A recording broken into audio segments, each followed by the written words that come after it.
Halo teman-teman semua, apa kabar? Semoga kita tetap produktif dan sehat selalu. Kali ini gue akan ngebahas salah satu alat pendukung untuk produksi konten kreatif yang paling penting, yaitu komputer portable atau biasa kita sebut laptop. Akhirnya gue decide untuk bikin konten ini karena banyak banget berita simpang siur informasi di kalangan konten creator tentang MacBook Pro M1. Sebagai user, gue akan sharing pengalaman gue dengan MacBook Pro M1 ini dan sampai lupa lagi saking lamanya nggak bikin konten. Selamat datang di Cerita Review, gue Rehan Ali.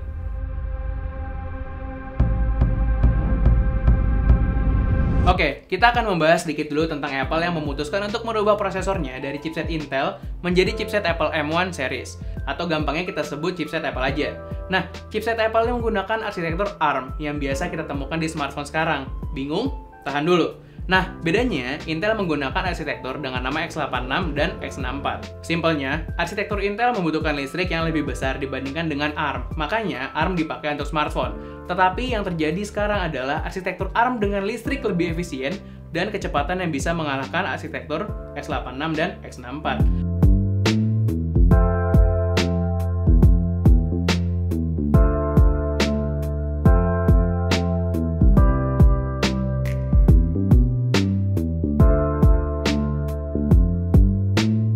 Sebelumnya gue pengguna MacBook Pro 15 inci tahun 2017 dengan spek RAM 16GB, SSD 256GB, dan grafis Radeon Pro 555 dengan memori 2GB. Sudah 4 tahun menemani gue dengan berat hati dan senang hati. Setiap hari nonton review chipset Apple M1, ngobrol banyak sama sobi gue Erwin ST Media, dan banyak pertimbangan lagi. Akhirnya gue memutuskan beli Apple MacBook Pro M1 13 inci. Yang tadinya gue cukup sedih karena layarnya kecil banget dan gue berpikir nggak akan nyaman untuk editing.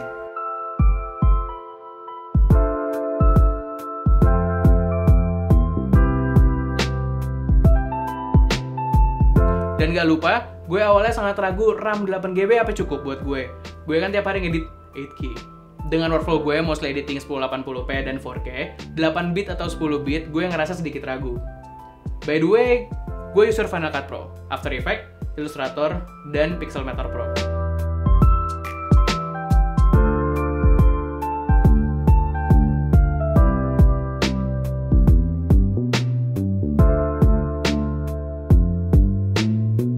Dan ternyata teman-teman, gue ngedit 4K tumpuk 7 lancar banget. Gila! Gue gak perlu banyak bahas Final Cut Pro karena jelas software ini akan jauh lebih menang saat ini dibanding dengan software editing lainnya di chipset Apple M1.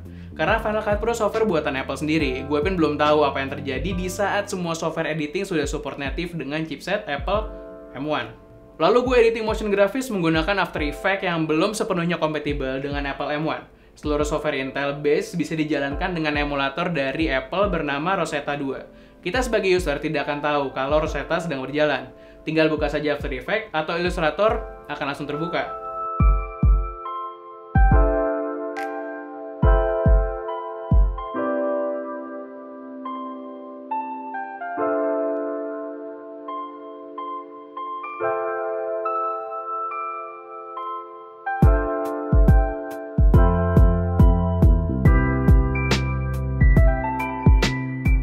Pengalaman gue menggunakan After Effects dan Illustrator, ada satu kendala yang paling berarti, tapi ya nggak terlalu sering terjadi, tapi cukup bikin gue emosi, yaitu software-nya nge-freeze.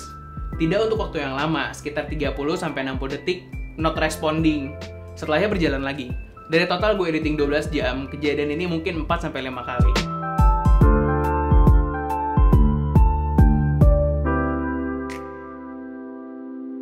Dengan render time yang tidak terlalu jauh dengan laptop gue sebelumnya, sedikit lebih lambat, sekitar 5-10% lah. Dan hal tergila selanjutnya adalah baterainya. Subhanallah, dan nikmat mana yang kau dustakan bro? Bisa ngedit video resolusi Full HD, colok eksternal monitor, dan colok hard disk. Habis baterainya dalam waktu 5-6 jam. Ngedit motion grafis After Effects, duduk di coffee shop dari jam 3 sore sampai jam 7 malam, baterainya masih sisa 40%. Kapabilitas efisiensi penggunaan baterainya gila banget. Ini bisa didapat karena chipset Apple M1 menggunakan arsitektur ARM. Listrik lebih sedikit, suhu yang lebih dingin. Seperjalanan gue menggunakan laptop ini, gue nggak inget atau malah nggak sadar fan dari laptop ini pernah nyala apa enggak. Gue ngedit atau browsing di kasur dan laptop di paha gue atau di perut gue, nggak pernah ngerasain panas. Oh, fan-nya pernah nyala pas gue lagi main game Frostpunk.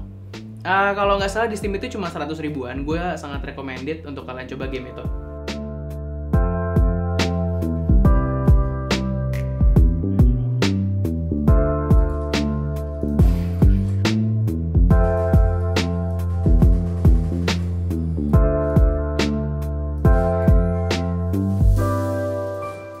Mungkin sampai sini yang bisa gue share ke teman-teman konten creator, khususnya video. Gue nggak ngebahas unboxing dan segala macamnya karena udah banyak banget bertebaran di dunia persilatan YouTube ini. Teman-teman boleh cek ke channel konten creator yang lain. Atau gue harus bikin juga kah? Boleh komen di bawah. Dan segitu aja dari gue. Di belakang kamera ada Icang dan Renaldi. Semoga sharing kali ini bisa membantu dan memotivasi teman-teman untuk membuat konten kreatif yang lebih baik lagi. Like dan komen jika komen ini bermanfaat. Like dan komen jika komen ini Like dan komen jika konten ini bermanfaat dan boleh subscribe untuk membantu membangun channel ini. Salam kreatif.